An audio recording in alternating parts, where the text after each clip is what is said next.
Well, good morning, everyone, and I'm very pleased to welcome you here today. And thanks for joining us for the launch of Working to Change, the Department of Justice Social Enterprise and Employment Strategy. My name is Mark Wilson. I'm the Director of the Probation Service, and I'm also the Chairperson of the Social Enterprise Steering Committee, which is overseeing the strategy. On behalf of the Steering Committee, can I thank you for showing an interest in our work and giving up your time to be with us this morning. And can I particularly welcome and thank the Minister for Justice, Helen McEntee, who's joined us today to formally launch the strategy along with a panel of speakers this morning. 4 months ago, when I took up the job of the Director of the Probation Service, this was one of the first documents I was asked to sign off on. And I can remember asking the question, why does the Department of Justice need a social enterprise and employment strategy? Surely that's the remit of other departments and agencies. But what I did know was that the Probation Service and the Irish Prison Service work with thousands of individuals every year who have been convicted before the criminal courts. And that for each of those individuals, as they complete or have finished their sentence, they have to make a decision as to whether they're going to continue to reoffend or whether they're going to make a different decision and to give up that crime lifestyle. And what I am clear about is that if the person chooses to make the right decision, it's incumbent on all of us to offer the opportunities and supports to that person to sustain that life choice. And I don't underestimate the scale of this personal challenge for those we work with. When you put your hand in your pocket and you don't have money for food for the table, to buy your kids what you might like to buy them, or you have a drug problem which you have to feed, or simply that you have been ingrained in a criminal pattern of life that is the way that life has been for you for a prolonged period of time. The challenge of leaving that behind and moving into a crime-free lifestyle can be considerable and challenging, and we'll hear more about that this morning. But what I am clear about is that by creating pathways to employment that this strategy aims to do, we can achieve a critical part of a broader approach to reducing reoffending, minimizing the number of future victims, and creating safer communities. Giving access to and supporting people to sustain employment is a core element of crime reduction. The Working to Change strategy sets out the direction of the Department of Justice for supporting employment options for people with convictions, and simultaneously looking at removing obstacles that make progression more challenging. Working to Change endeavours to find solutions, to be innovative, and to identify and remove systemic barriers so that people can make sustainable changes. Currently, there are various employment-focused interventions which take place in custody and in the community, preparing people for release and targeting those who are under probation supervision. In addition, people with convictions can avail of programs provided through government agencies, which support training, employment, and entrepreneurship. Working to Change aims to create a flexible, responsive system that ties all these interventions together into a coherent strategy and a progressive manner, with each intervention building on the previous one for the benefit of people with convictions. Working to Change shows the leadership of the Department of Justice, the Irish Prison Service, and the Probation Service, and our commitment that things can be done differently, while making a clear statement on our collective commitment to bring about positive change. Working to Change is based on ideas, suggestions, and innovative ways of doing things. And all of these came from the people that we've worked with in prisons, in probation projects, and those with historic convictions. We engaged with essential frontline workers, employers, entrepreneurs, and academics, and each has fed into what Working to Change is as a strategy. The difficulties in securing employment for people with convictions is not just a criminal justice issue. It is something we cannot solve by ourselves. When Minister McEntee officially launches our new strategy shortly, you will get to hear how we have secured support from other government departments, employers, entrepreneurs, and the wider public. Despite the challenges we face in the current climate, we are positive and enthused about the strategy and the difference it will make to people's lives. I hope you'll find this morning's event interesting, informative, and giving you an inspiring insight into working for change and the societal benefits it can and will bring. I will end by clearly stating my and the Probation Service's commitments to work within this strategy with the department and through the steering committee, seeking to implement this ambitious and forward-focused strategy. We, in partnership with IASIO, PACE and all our funded projects, look forward to collaboratively working with all stakeholders to drive the successful implementation of these actions. So thank you very much. I hope you really enjoyed this morning, and I'm going to hand you across to Ben Ryan, who is the head of criminal policy in the Department of Justice. Thanks, Mark, very much for your welcome, and hello to everyone. I'd like to take the opportunity firstly to thank Mark for his role as the chair of the Social Enterprise Steering Committee and all the work that's been achieved to date on this. And I have to also mention the tireless work of Siobhan Cafferty, who's really drove this whole thing forward and is largely responsible for the event today and for the report that we're launching. As Mark has said, I'm the head of criminal justice policy in the Department of Justice, and one of the components of that is around penal policy, and it's about reducing recidivism. So you know, this is a crucial core element of that, and it's something we very much support within the department.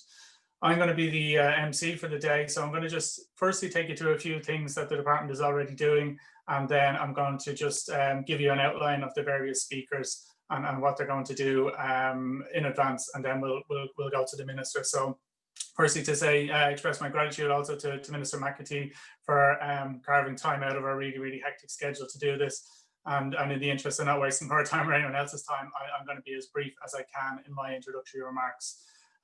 So I represent the criminal policy area, as I've said, but I also represent the wider Department of Justice. And it's a department with a real desire to make a difference in people's lives and to enhance community safety. And community safety is one of the big ticket items that we've been working on. And you may be aware, the Minister announced quite recently that there's going to be pilot projects set up in certain locations to better deliver community safety with increased local input and input from all the key agencies involved. We recognise that a criminal conviction can be a barrier to a person's ability to move on, even when the conviction is historic. And we're doing a lot of work to try and expand the current spent convictions legislation to ensure, as far as possible, that it isn't as much of a barrier as it is at present. So today's launch will showcase the difference that appropriate support and real employment opportunities can make. Before I talk about the offender side of things too much, I just want to briefly remark on victims. I think for a long time there's been a lot of criticism, and valid criticism, that the criminal justice system is too focused on offenders to the exclusion of victims. But I do think the enactment of the Victims of Crime Act was a game changer in that respect, and I think it's really helped to change that. But from talking to victims groups and individual victims of crime, one key common theme has often emerged, and that's a desire to ensure that other people don't suffer the same harm that they've suffered as a victim of crime. So helping offenders turn their lives around and turn them away from crime is the key to achieving this.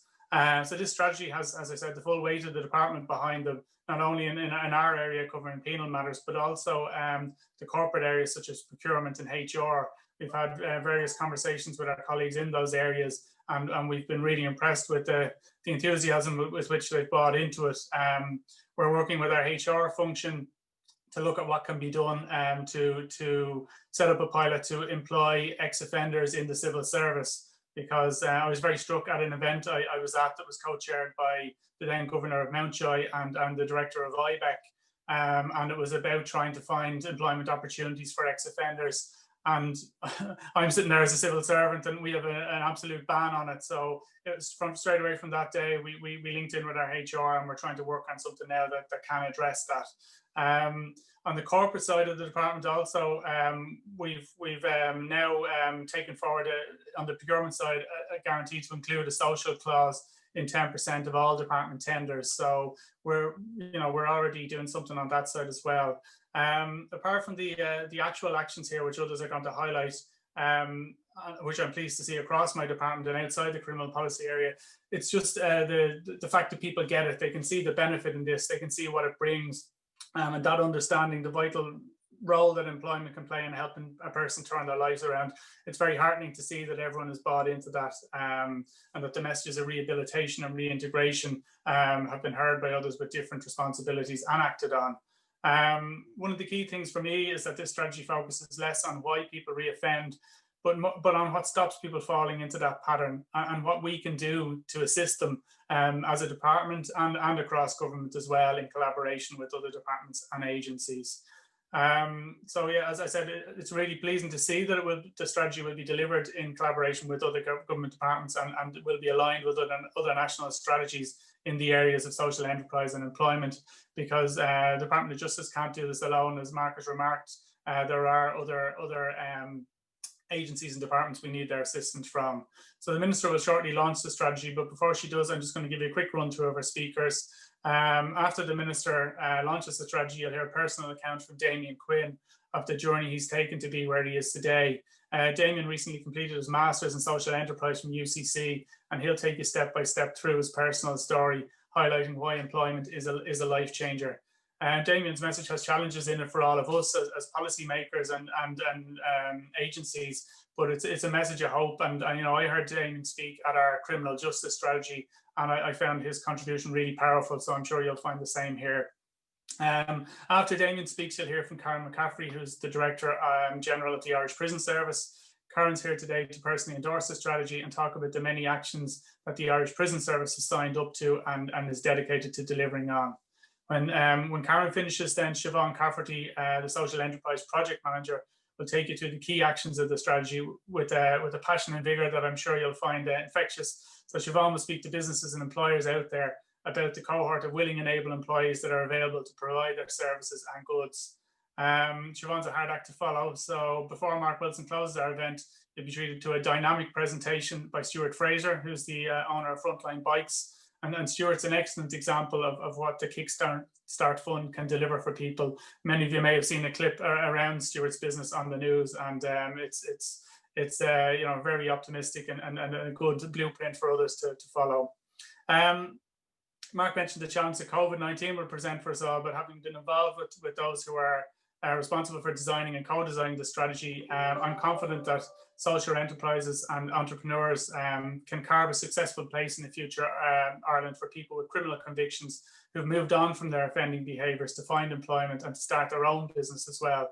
And as we've often heard since March 2020, you know, we're in this together, and that applies as much here as it does in relation to when we're talking about COVID. So all that remains is for me to add my thanks to Mark, to those who've worked behind the scenes to put the event together, to join with him and Karen in offering hope and practical help to those on probation and in the community, those in prison or those who have historical criminal records who wish to take their lives in a different direction.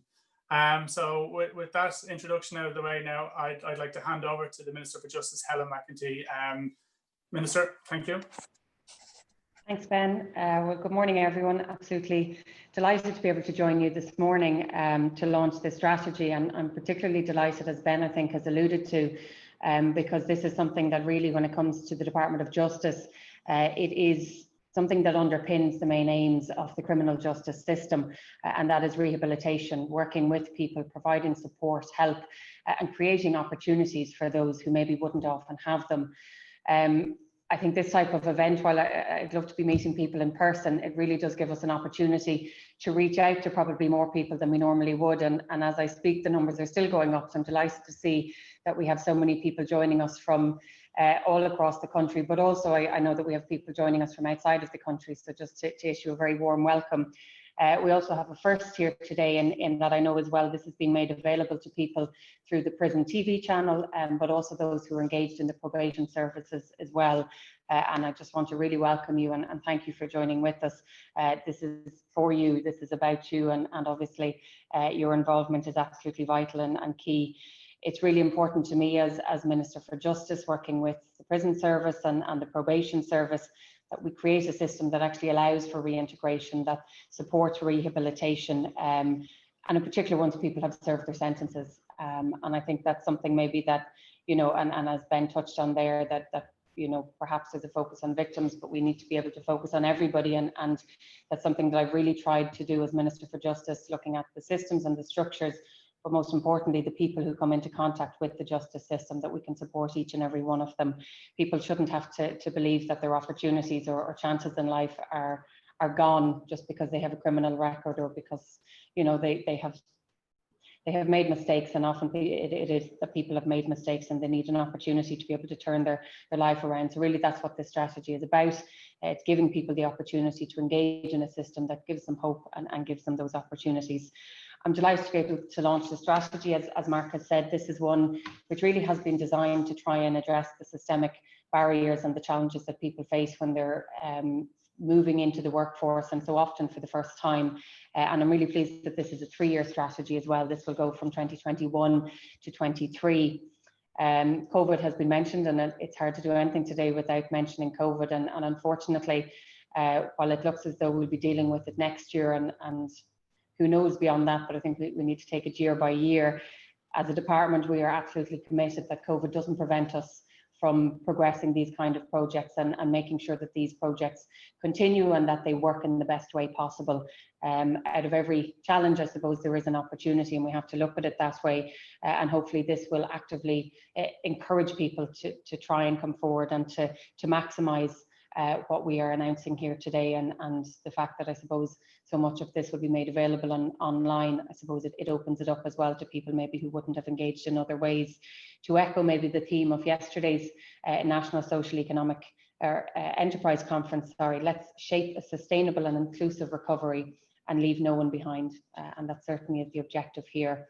Working to Change itself sets out a direction to create and support employment opportunities for people with criminal records. It builds upon a solid foundation of employment supports already in place across the criminal justice sector, but we really can do better. And we need to do better, and that is what we are doing here today. And I would echo again what Ben has said. We all acknowledge the harm that crime can cause to individuals, to their families, communities, and others. And so this project will strive to reduce that offending in the first instance, the harm that causes, but also the reoffending as well.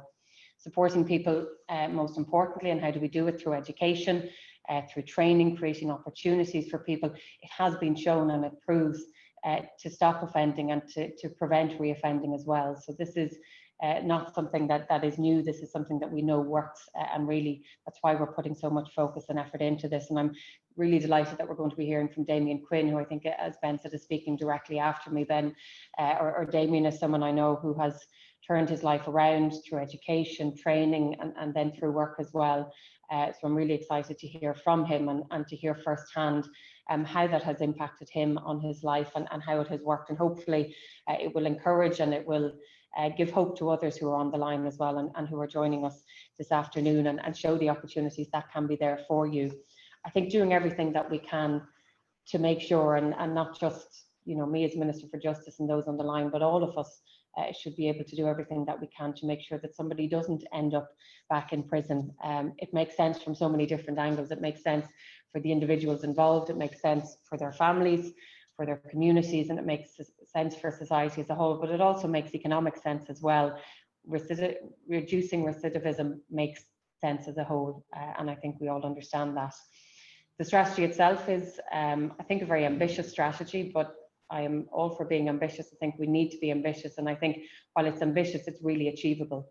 It sets out 46 interconnected actions which span across maybe 3 strategic areas, which are designed essentially to create employment. So you have through social enterprise, through general employment opportunities, and you have entrepreneurship as well, which I think is really important. As I suppose I could say, as a government, and over the last number of years, we have really tried to place an emphasis on supporting people, encouraging people, and moving them towards entrepreneurship, realizing people's dreams and ambitions. And I think it's really important that that's included in this scheme as well.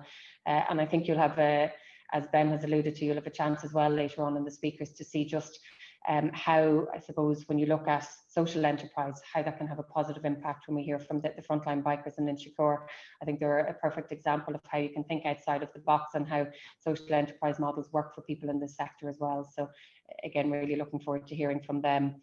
Again, both of our speakers before me have alluded to the fact that you know, it's really important that my own department, Justice, that the Prison Service, the Probation Service, are absolutely committed to implementing these strategies, but we can't do it alone, and it's not going to work if it's just the justice sector that is committed to this. So I'm really pleased to say that we have commitment from the Department of Community and Rural Affairs, that we have commitments from the Department of Business, Enterprise and Innovation, that they have nominated senior representatives to be part of and to work on the steering group overseeing the implementation of this strategy. But we also have commitment from the Department of Social Protection, and following on from that engagement as well, the employer representative bodies have shown that they're very keen to be at the table and around the table and to work and support this as well. So it's only through that collaboration, by working together, that kind of focused approach and acknowledging that this isn't all about the justice sector, that this is really going to work.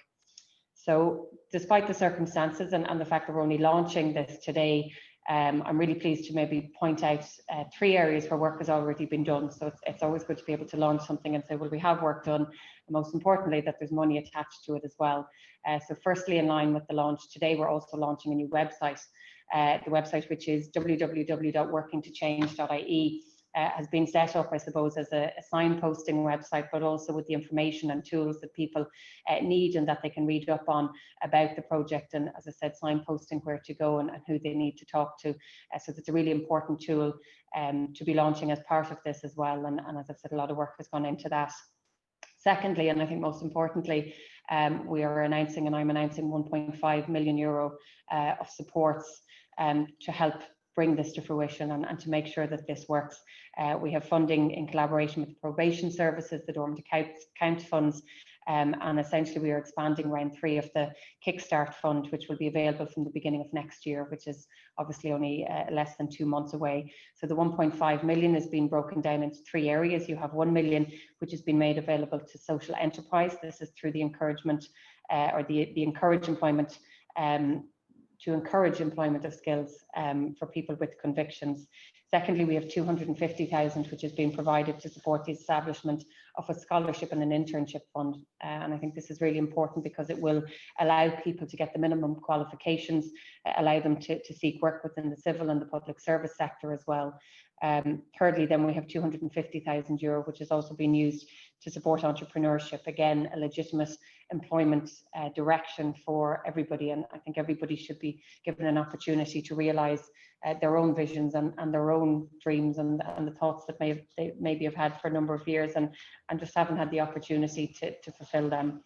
Finally, my department is also working with the Government Procurement Office, and this is to try and ensure that we have socially responsible public procurement practices in places. So this is something that we will, I suppose, make sure that everything that we purchase, that we do so wisely, that we get value for money where possible, that we look at environmental considerations, but I suppose bringing that all together, what does it mean? It means that we're committed in not just the Department of Justice, but in every department that we will pledge 10%, that all of our public contracts will include some form of social contract as well and some form of social benefit clause by the end of this strategy. So it's something that we're really, really committed to. So with that, I would just like to conclude by maybe finishing with a few thanks as well, as again our speakers have alluded to. I want to say particular thanks to those who are in prison, those who are engaged with probation services, those who in particular have worked with and supported and helped bring this strategy about. You know, I said at the beginning, this is for you, this is for I suppose your future, and it wouldn't actually work without your involvement and your own thoughts and your own engagement in it. So to thank you sincerely and to wish everybody well. I want to thank obviously Damien Quinn, who's speaking after me. As I said, really looking forward to listening to Damien, and also to the Frontline Bikes who are going to speak after that. I want to acknowledge Karen McCaffrey, who's on the line, and her leadership in the prison service, but also Mark Wilson from the probation service.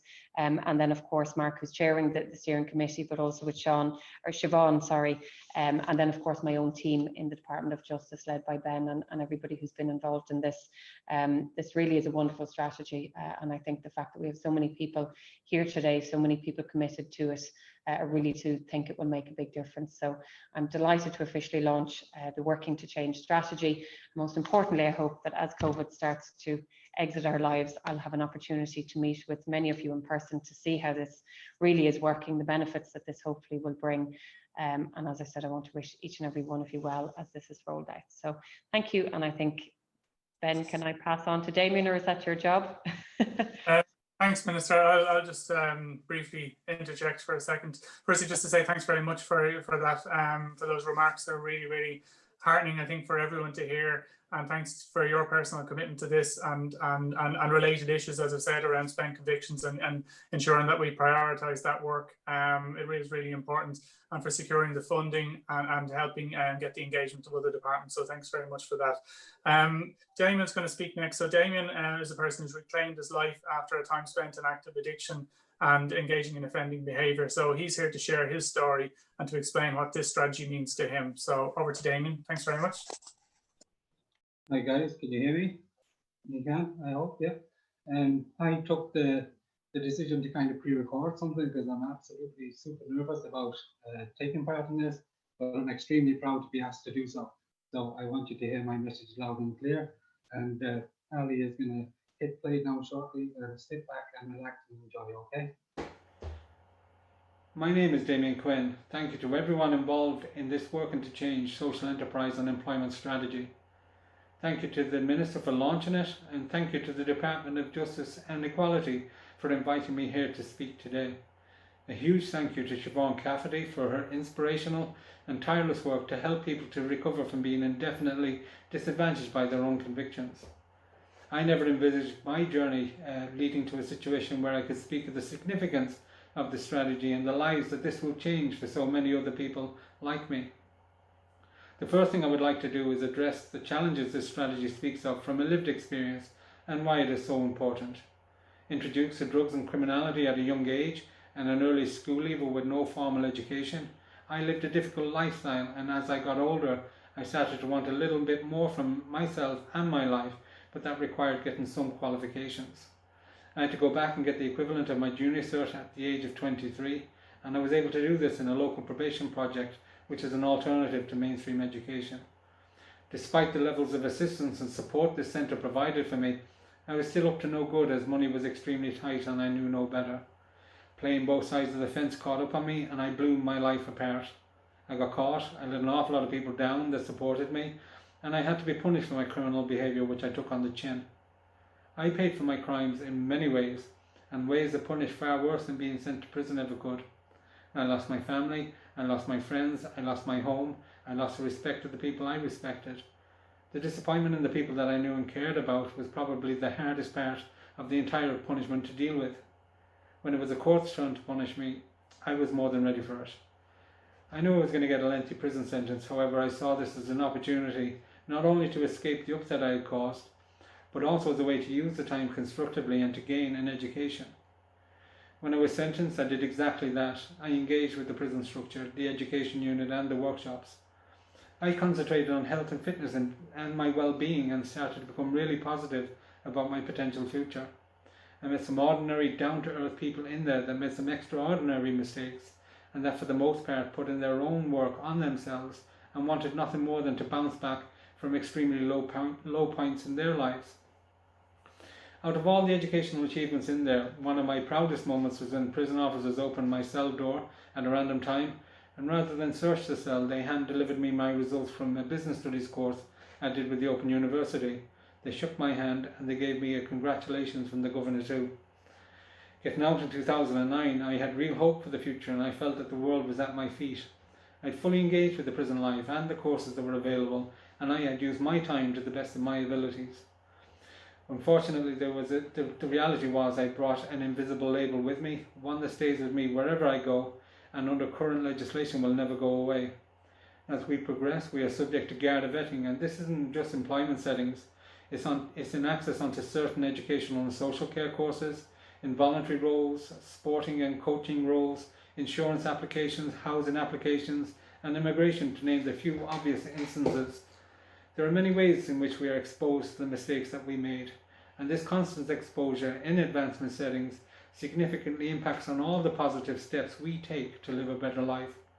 It often leads to people simply not applying and putting themselves through vetting, as it can be a humiliating and degrading process to see the disclosure come back and reflect you as that person you no longer are. These barriers can be extremely challenging, and in my view, this process makes it far too easy to revert back to crime and far too hard to regain a footing to become a fully participating member of society. These experiences were extremely demotivating, and I took a backward step. The desire, the focus, the determination built up in prison faded as I was constantly rejected and overlooked because of my convictions, and all of the positive things that I did during my sentence seemed quite pointless. This is an area of difficulty anyone leaving the criminal justice system will really struggle with, and a problem that this strategy seeks to address head on. Things didn't start to work out in my story for a long time after getting out, and until I met my partner, who was and continues to be an extremely positive influence in my life. She helped me to rekindle with the desire to be a better person and relit that motivation I had for a better future. I concentrated on my health and fitness and living a positive lifestyle, even though I couldn't tap into any opportunity. Nevertheless, I became really happy with who I am and where I have come back from. I got my son back in my life, and I've been able to watch him grow into a fine young man, and my only hope that he will never experience the challenges I experienced.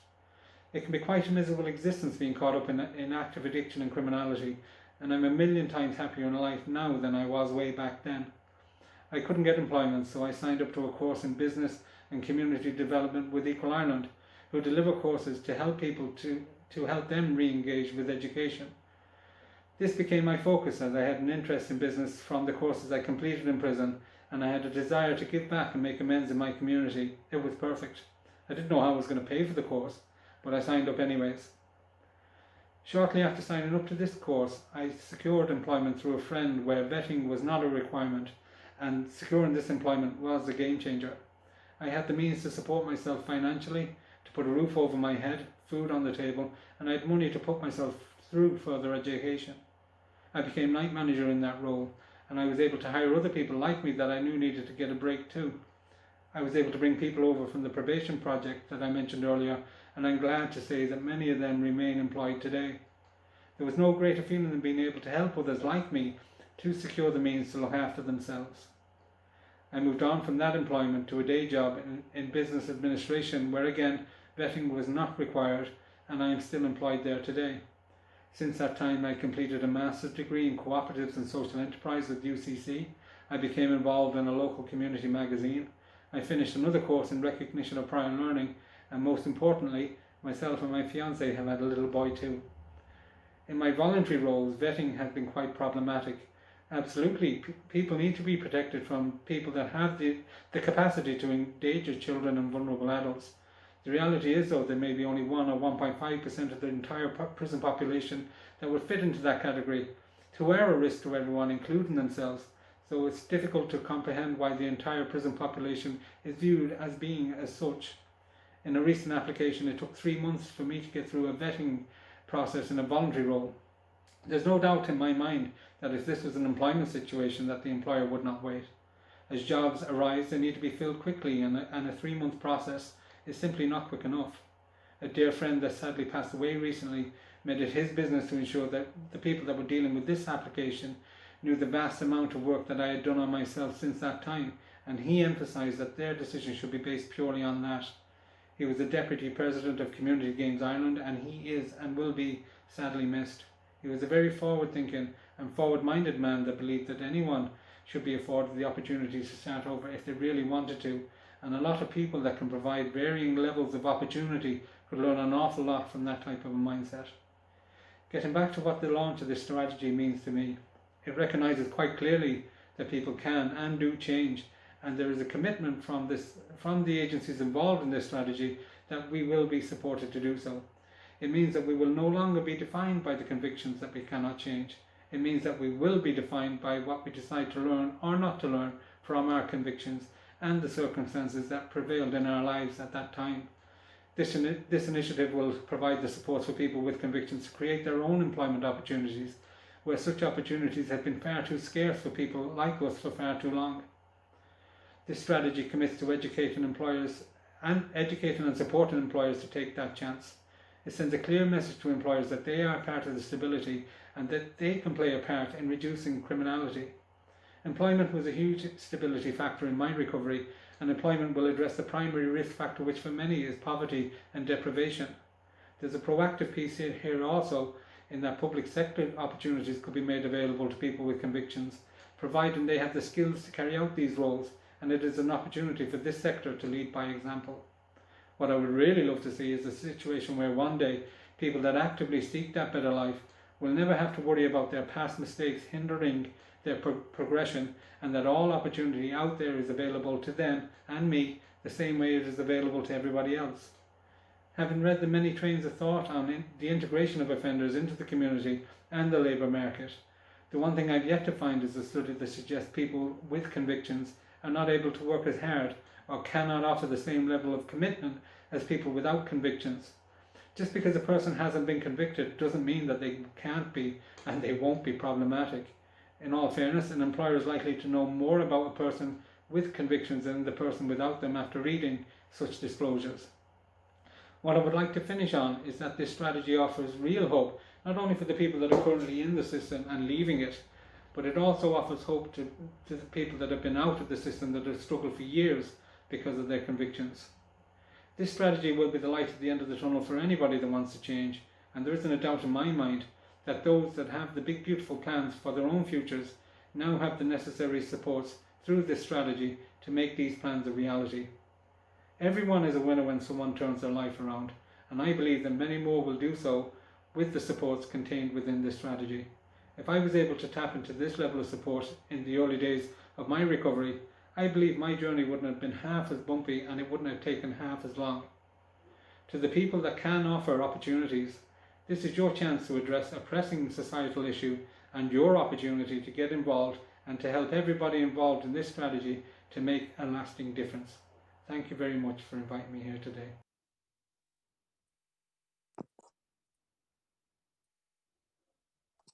Thanks very much for that, Damien. I did give people a heads up that it would be very moving, and I think there's nothing more eloquent than hearing someone's first-hand experience of how difficult it is to try and turn your life around when you're as dedicated as you are to it, but there's still so many obstacles in your way. And as a policymaker, I think it's really powerful for us to hear that and to bring home to us how we have to be enablers rather than putting roadblocks in the way.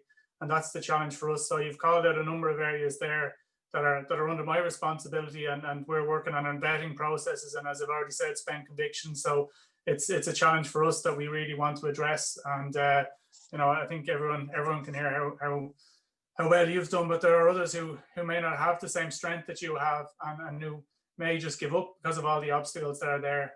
And we have to do everything we can to try and facilitate them and to help them and to make it easier for them as well, so it's not as difficult as it was for you. So thanks very much for that, Damien.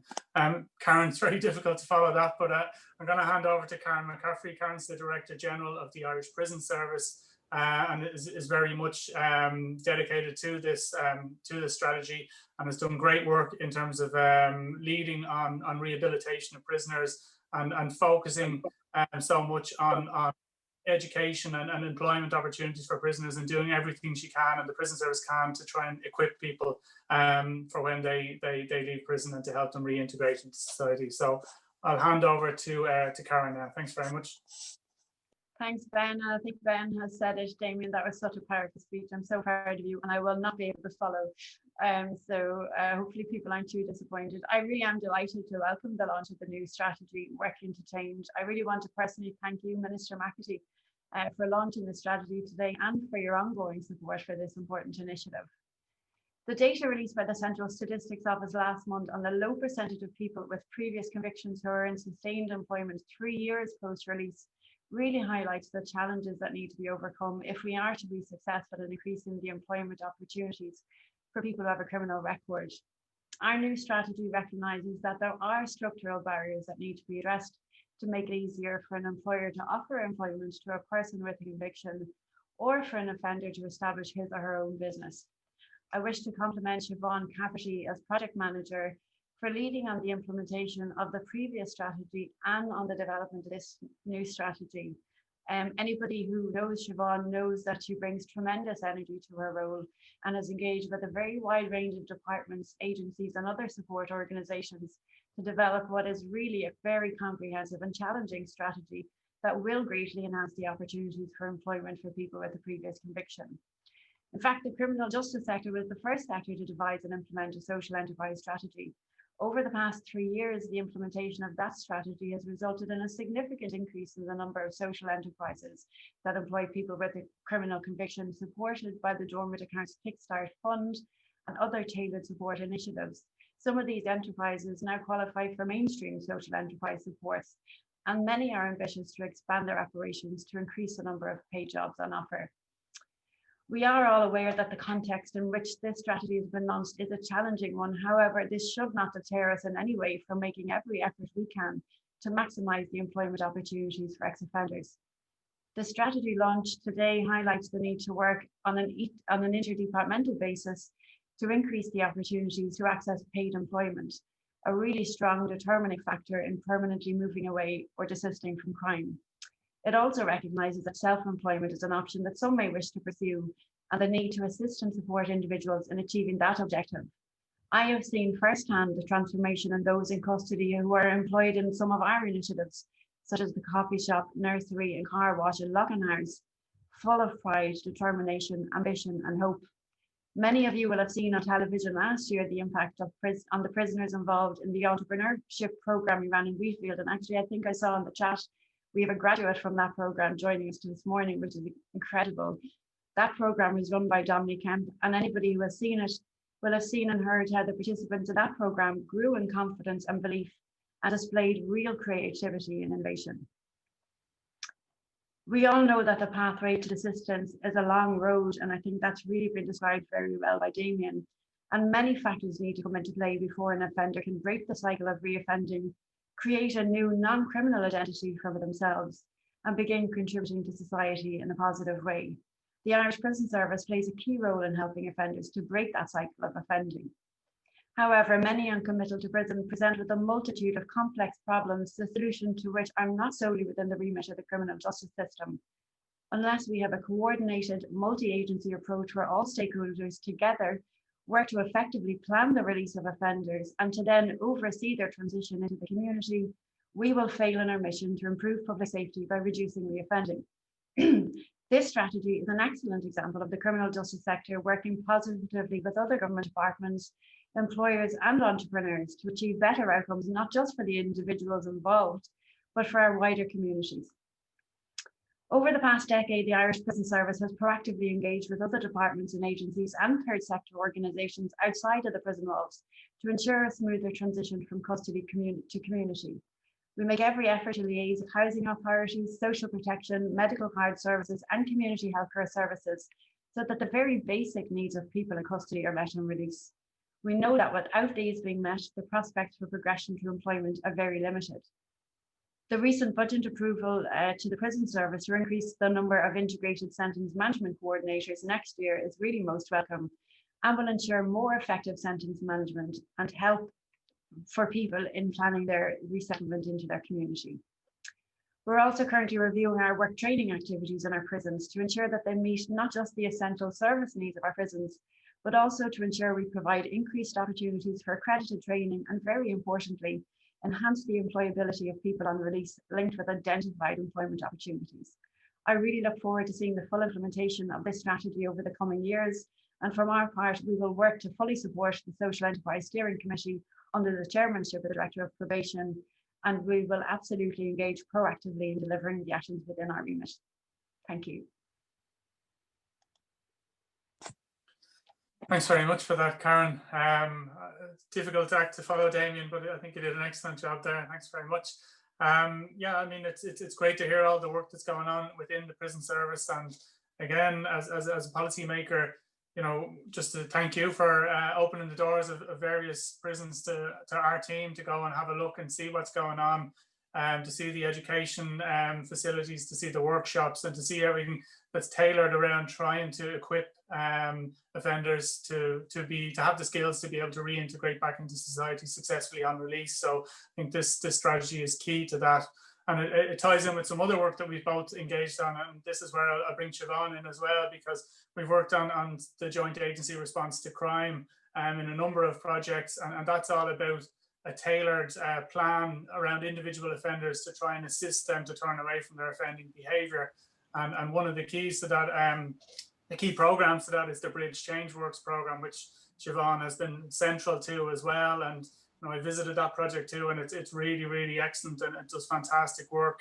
And then Siobhan somehow also finds the time to be the driving force behind the social enterprise strategy and keeping us all on our toes and making sure everyone buys into it. So Siobhan, I'm going to hand over to you now, and you can take us through where we are in relation to the strategy. Thanks very much. Great, Ben. Thank you for the introduction and for calling me infectious. That's great. Infectious in a good way. That's what I'll say to people. So yes, good morning, Minister. Good morning, everyone. Thank you all for being here. This is a really significant day. And Karen, you really did have a hard job of following Damien. And I suppose just to say, like, how great was Damien's input? And Damien, I really hope you're reading the comments in the chat box, because they are all for you. Damien's story, I suppose, epitomizes everything that this strategy is about. He described the powerful role education, training, and employment has had on his life and on improving his circumstances. But his journey to where he is now started by him making a decision that he wanted a different future, that he put the pieces together despite the barriers, and with perseverance, he is where he is now. Working to Change is about increasing employment options for when people are ready and have made that decision to change for themselves. So Damien, I just want to sincerely thank you for sharing your story with us today. You did an absolutely tremendous job, and you should be incredibly proud of yourself, and I'm sure your family are. So I want to spend the next few minutes explaining why we need a strategy like Working to Change, why it's different to anything that has gone before. But more importantly, I want to highlight at the end of my presentation how you can get involved, because as it's been said before by the Minister and by Ben and everybody else, we cannot do this alone. Today, I'm particularly speaking to those who are outside of the criminal justice sector, to those who are joining us from the business world, the social enterprise sector, entrepreneurs, other government departments. To those of us who have lived experience of employment barriers, like Damien has just pointed out, or who work within the criminal justice sector, we know these barriers, we know why we need the strategy. However, we need others to hear it if we are to bring about sustainable change. But before I take you on a whistle-stop tour of the strategy, I want to take a moment to acknowledge the people who provided me with the ideas, and in many cases, I really believe the solutions to securing employment and leaving a life of crime behind once and for all. To all the people that I spoke to in prison, pre-COVID restrictions, I should point out, to those that I spoke to on probation in the community, and to those who are still facing barriers, despite their convictions being many years old. I sincerely thank you for your time, your insight, and your wisdom. As Minister McEntee said in her speech, this is your strategy, let this be your future. Working to Change is all about meaningful employment, about removing barriers to support individual change, creating fair and accessible routes to work for people, to people with criminal records, while ensuring the safety of the entire community. This does not have to be an either-or scenario. In fact, I believe that we can have both, and more importantly, we should strive to have both. Next slide, please, Ali. So why do we need it? Let me share some stats with you briefly. In May 2019, the unemployment rate for Ireland was at its lowest point in over a decade. It sat in and around 4.4%, an incredible achievement by all accounts, and considering the decade of recession that had come before it. However, and conversely, and as Karen has referenced earlier, according to the CSO report on offender outcomes, the employment rate for offenders 3 years post-release for the same month in 2019 was less than 10%. While this figure had actually improved slightly over the previous years, we need to do better, especially when you consider that the cost of having a person in prison for 1 year is just over €75,000. I'm not actually a stats type of person, but these figures are ones that we cannot ignore. As Damien described earlier, having a criminal record is an invisible label, and one that's very hard to get rid of. Despite having repaid your debt to society as handed down to you by the courts and made significant changes to better yourself, the label of offender or ex-offender can stay with you for many years. Being defined as an employee, or even better, as an employer, can significantly help. I want to acknowledge, though, that unfortunately getting a job cannot undo the harm caused by crime in the first place, as both Ben, Mark, and Karen have pointed out. But it can reduce the number of victims in the future, and it can achieve the ultimate goal of safer communities for everyone. Next slide, please, Ali. Here's what we know. We know that gaining meaningful employment is a protective factor against offending in the first place, but also reoffending. We know that the prison and probation services, along with many support organisations, play a significant role in reintegrating people back into society, but the journey does not end with them. We know that taking a common sense approach by working collaboratively and joining forces, that we can address many of the known systemic barriers to securing employment and bring about change into the future for people. Next slide, please. These are some of the key assumptions that underpin working to change that we need to be aware of. And again, Damien's story has highlighted many of these. Everyone's starting point is different. Crime doesn't take place in a vacuum. There are very often many other complex issues that need to be dealt with and need to be prioritized. This in turn means that employment may not be the end result or primary goal for people. Addressing addiction issues, mental health issues, securing a stable home may need to come first, but employment options should be there for when people are ready. Not all offenders are the same. Again, Damien highlighted this piece. While the label is applied to everyone who has a criminal record, they are not a homogenous group. A one-size-fits-all approach will have limited results. We need to have a look at the causal factors that bring people, whether it's female offenders, member of the traveller community, people with disabilities, whatever it might be, we need to have a look at the causal factors for each of those groups and put in targeted responses. And finally, as it's almost like the theme of this launch now today, we cannot do this alone, and nor should we. Crime is something that we all have a part to play in terms of providing solutions. And this is what today is about. Next slide, please, Ellie. Any of you who have heard me speak before, you'll know that I often use this slide, and it really is one that I believe sticks with the work that we're doing. If we want things to change, we have to change how we do things. Start with the end in mind and work backwards. What do we need to do, in addition to what we are already doing, to create safer communities, to improve the stats I spoke about earlier? We need to be proactive. We need to work in collaboration and seek support from outside of our own sector. But primarily, we need to take the lead and to lead the way and to show that things can be done differently. Next slide, please. Working to change, as Minister McEntee has pointed out in her speech, it's designed to increase employment options by focusing on 3 strategic areas simultaneously: social enterprise, general employment, and entrepreneurship. Thankfully, and I should point out that we are not starting from scratch. We are building on a huge range of frontline services and supports that are already in existence. IASIO has been providing support to employees and employers for many years and are a key organisation to the implementation of this strategy, as are the 60+ probation funded projects around the country. What's actually really great for me to see is that in the chat box, there are so many social enterprises, north, south, east and west of the country who have logged on today to show their support. And you guys are the ones who have really brought about significant change to people with criminal records in terms of achieving employment. So thank you very much for joining us. Next slide, please. So when thinking about the strategy and how to get the points across, I said I'm not actually going to go into the ins and outs of it because I want you to read it, and I want you to read it with the view of seeing how you can actually contribute. However, with anything, the recipe has to work. But let me give you a wee taster of what's in it. Minister McEntee has stated that there are 46 interconnected actions addressing the 3 employment areas. Social enterprises have been the backbone to Irish society for many years, and in particular throughout the last 11 months, as we've collectively tackled COVID. They've played a vital role in providing meaningful employment to people with convictions, and we want to build on this over the course of the next 3 years.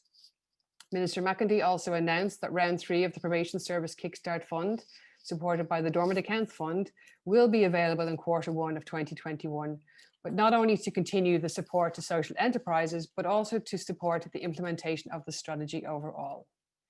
The department has pledged a target of 10% that of their procurement contracts will have some form of a social clause included in them by the end of the strategy.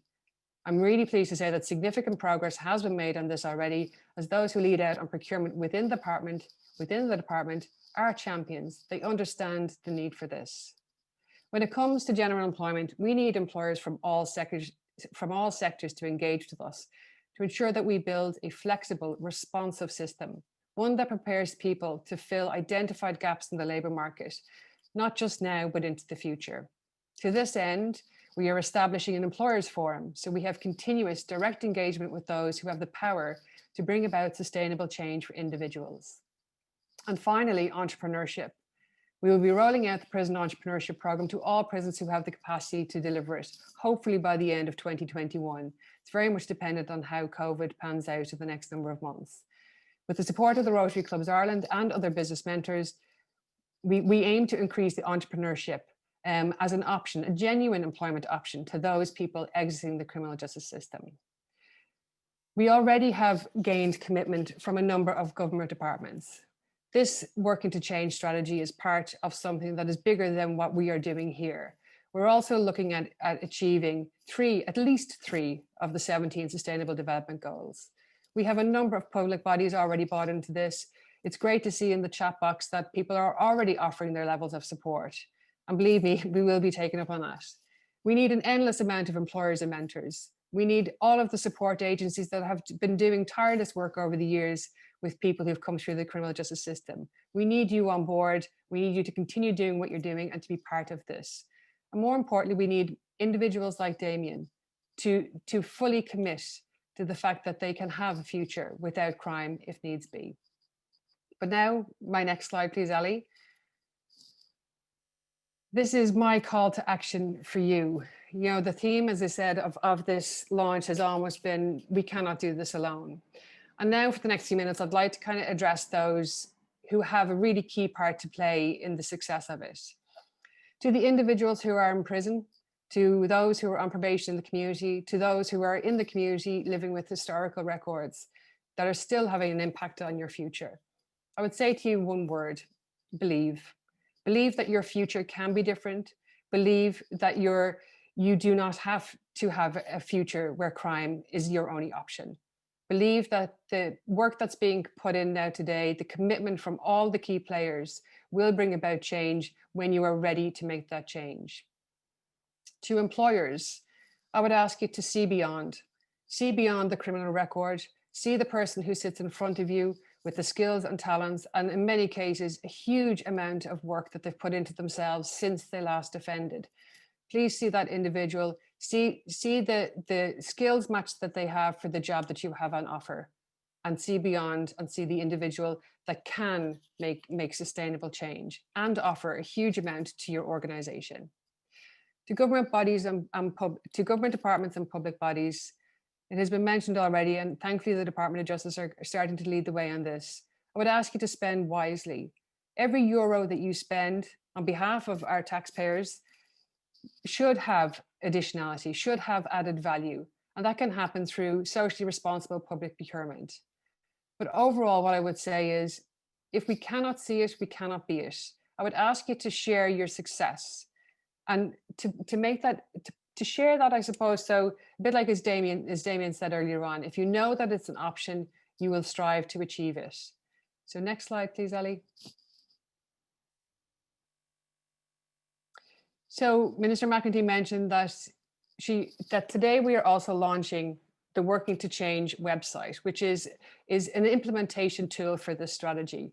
Strategies are absolutely fantastic, but really until they become action, they are words on a page. However, with the launch of the Working to Change strategy, this is where we are asking for you to engage, to provide your support. If you're not sure how you can support, that's fine. Start a conversation with us and we will take things from there. So immediately after this launch, the Working to Change strategy and website will be open. Please click on it. As you can see there, it's very easy. Read the strategy. I would really encourage you to have a look at it. Have a look at where you fit in and what part that you can play. But more importantly, the button right beside it is probably one of the most important ones. It's pledge your support. Figure out how you can be part of the solution, and we will absolutely, most definitely engage with you. And then finally, we have been very active on Twitter, and Twitter has been an amazing resource to us in supporting the change that we've brought about over the past number of months, in particular with the social enterprise sector. I would encourage you all, as I said, to read the strategy, to engage with us and to help us bring about change for those who need it most. Thank you. Thanks very much for that, Siobhan. That was, again, very, very powerful talk and run through the strategy and the various actions. And I suppose like the converse of a budget speech where there's something for everyone. There's something for everyone in this, but something for all of us to do. So we've all been handed homework as a result of this. But I know you'll assist us all in achieving what we need to in relation to this. And there's a couple of key points in there, I think, that you mentioned. I mean, the need for us all to work together comes across very strongly. But also the point that not every offender, ex-offender or whatever is as strong and as capable as Damien is, and that we have to, ensure that we facilitate people who may not have the resolve that Damien has shown, and we have to just make it easier for those people to be able to reintegrate into society and not put obstacles in the way. So I think it's very important, and I think what you've said out there will really help achieve that, and we're all very committed to it. I know in our department we are, and I know from your conversations with others, we know that other departments are too. So, but yeah, there's more for everyone to do, so we'll all take our homework away from that. So thanks very much, Siobhan.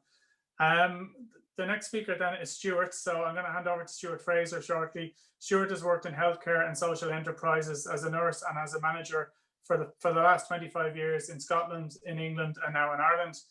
His experience includes working in the NHS, in the voluntary sector, in trading and service delivery, social enterprises, all in the drug treatment sector. Stuart has a first-class honours master's degree in management, community and voluntary sector, and his master's thesis investigated developing a green social enterprise. He also sat on Mentor Iontacht, which was the advisory group for the MSc in social enterprise run by the DCU Ryan Academy. So I'll hand over to Stuart. Thanks very much, Stuart.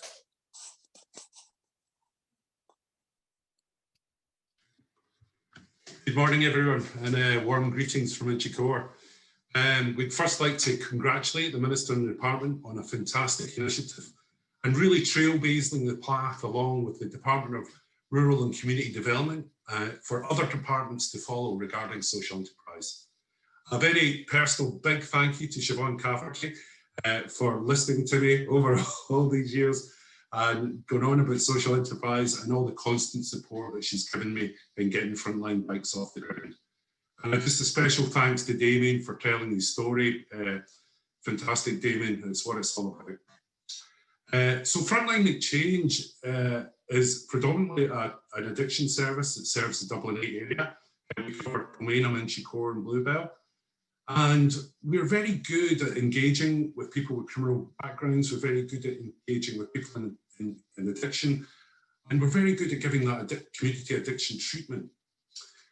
And after all the time when people go through this incredible journey of personal development, overcoming incredible challenges that their lifestyle choices have brought them in front of, they get to a point where maybe we get them to that end point where we've got them detoxed them from substances, from alcohol, we've done the personal development work, they might have gone back to a bit of education and got some qualifications, but we really identified that the main problem was getting a job, and it was a massive gap. So when myself and the board were reviewing our strategic plan in 2019, there was one action left of that strategic plan, and probably the most challenging of all, and it was to set up a social enterprise. So I had a couple of ideas in my head about what we kind of really wanted to do.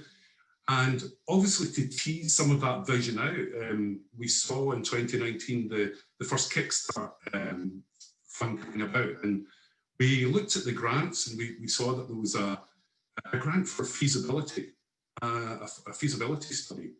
And obviously because we are so treatment centric, moving into kind of business models was going to be something new for the organisation, and it was going to be a challenge. So that feasibility study that we wouldn't have been we wouldn't have been able to do it without that grant from the Kickstart Fund. And it gave all the ideas that I had, and it made it a very coherent business plan and something that we could really start with. So thank you for that. And that's how important that fund is in getting businesses off the ground.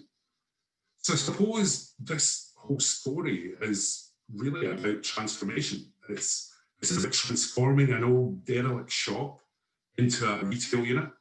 It's about transforming old bikes into new bikes, and it's about transforming people, people that have had challenges in their life and have overcome them, and actually transforming them into employees, which they've now become.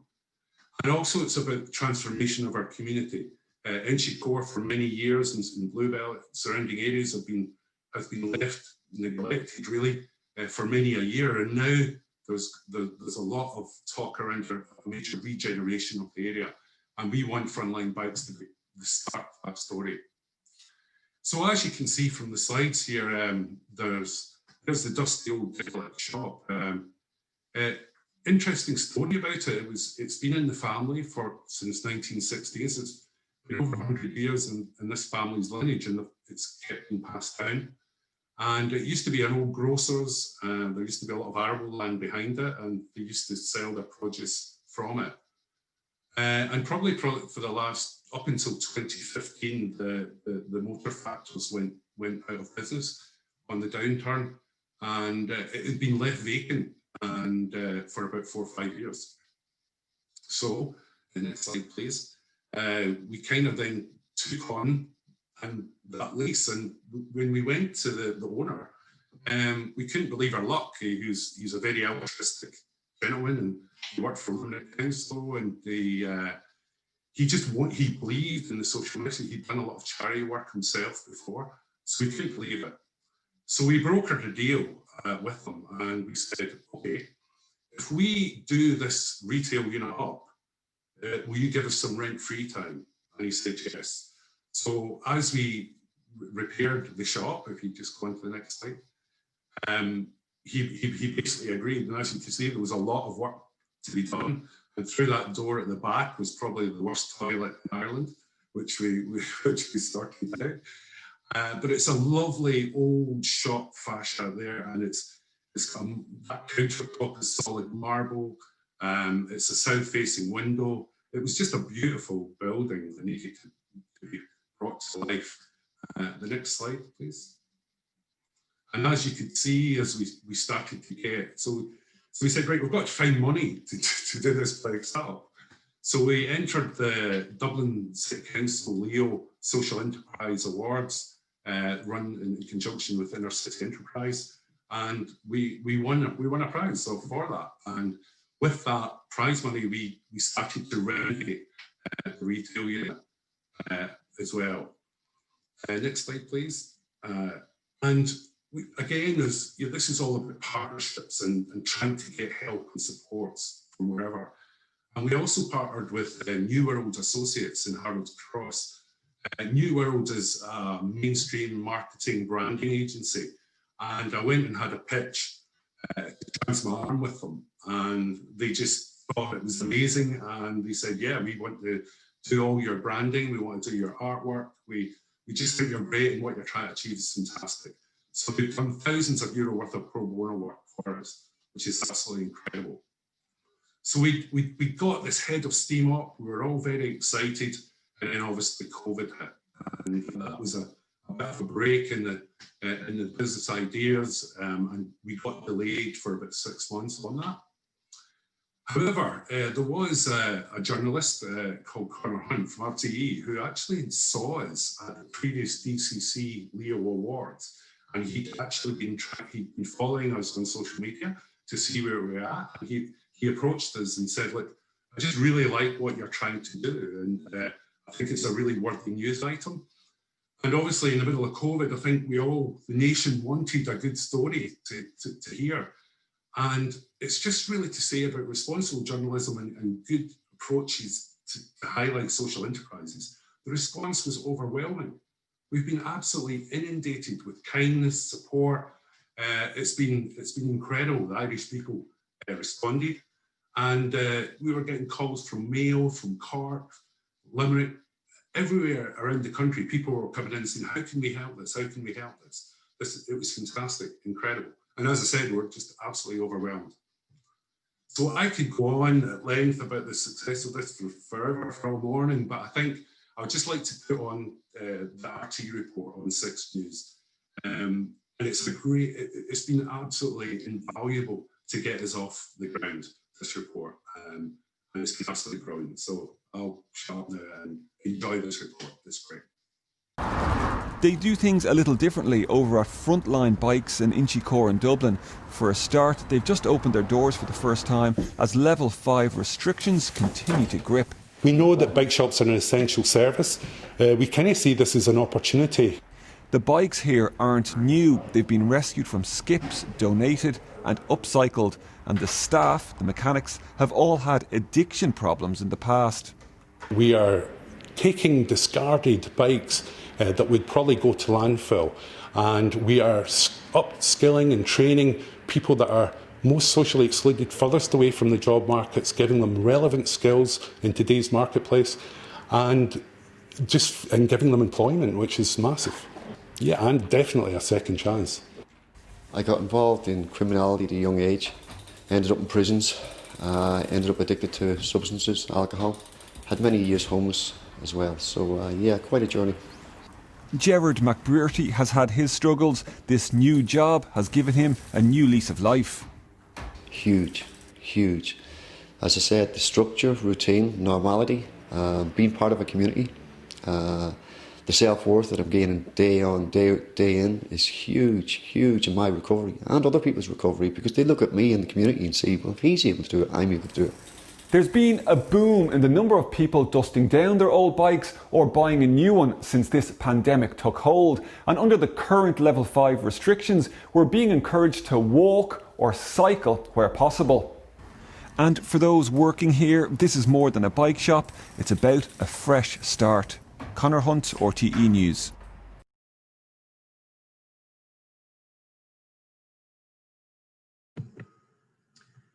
Stuart, thank you so much for your input there. And while we can provide money from the department, what is much harder to provide is people like yourself who have the innovation and the dedication and the inspiration for so many people that take that money and translate it into a business such as yours.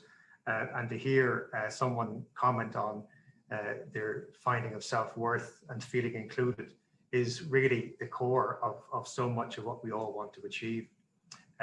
Minister, I'm conscious that you may have to leave us, but before you do, I just wanted to thank you very much for launching the strategy, and in particular for staying with us for the duration of the session this morning.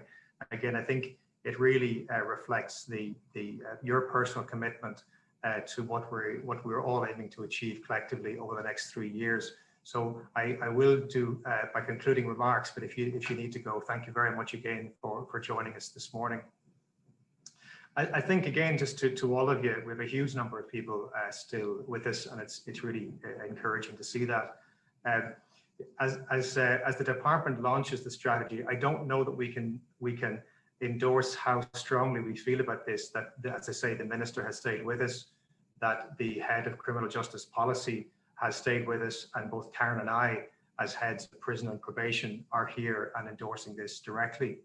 But what I also hope you've heard from each of us is that we fully understand and are committed to the fact that this is about the individual journey of individual people as they look to make changes in their lives, and how we want to hear from and respond to the issues that are facing you as you try to make that change in your life.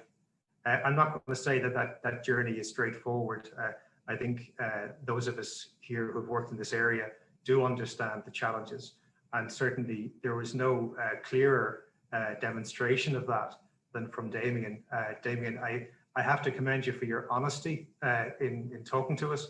It is so powerful to hear that honesty in your journey. So as I say, to all of our partners who are joining us, Department of Rural and Community Development, Business, Enterprise and Innovation, Social Protection, and other partners, to those employers, to entrepreneurs who are listening, it is so important that we develop a cohort of people who understand this journey that people have to walk and can support and become a voice for the fact that inclusion and this work that we're doing is ultimately the approach that has to be adopted, and we work in partnership to achieve that. To each of the speakers who have spoken this morning, I won't go through each of them in turn because there's been lots of thanks going on today, but I mean, it's really great that we have this group of people here today to reflect the commitments being given in the strategy. I do want to thank Siobhan in particular. I had the pleasure of knowing Siobhan when she was considering doing a master's in social enterprise many years ago. And as she twisted the arms of Michael Donovan and Vivian Gearan to consider the initial strategy, and how she personally has had the words I've put down here are untiring energy, commitment, persistence, and determination, but also the humanity to drive this and to drive us all to achieve the results that we have today. So as Siobhan has said, we have our website, workingtochange.ie. We would so much like you to contribute and engage with us as we kick off the strategy today. And I'm going to finally thank Ali and the background team. Events like this don't happen simply. So thank you all very much for joining us today. And I look forward to working with you and the steering committee as we move this forward. Thank you very much.